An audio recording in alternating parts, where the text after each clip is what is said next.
The Ministry of Foreign Affairs is this evening rejecting claims that Jamaican authorities searched a Trinidadian government minister on Friday at the Norman Manley International Airport.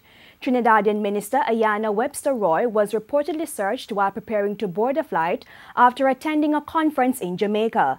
But in a release this afternoon, the Office of the Prime Minister said the search was not done by Jamaican immigration or customs officials nor security personnel retained by the government.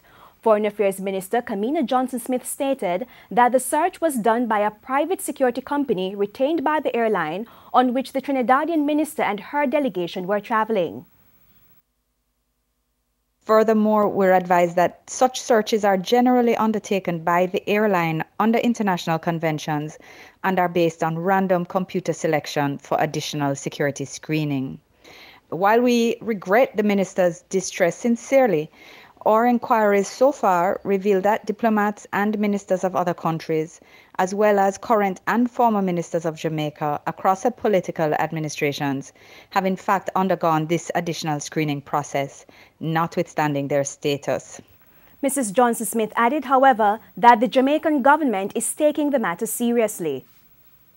Even as we await a promised formal letter from my counterpart in Trinidad and Tobago, we are making further inquiries regarding the legal framework supporting such searches, as well as the specific circumstances of Friday's incident.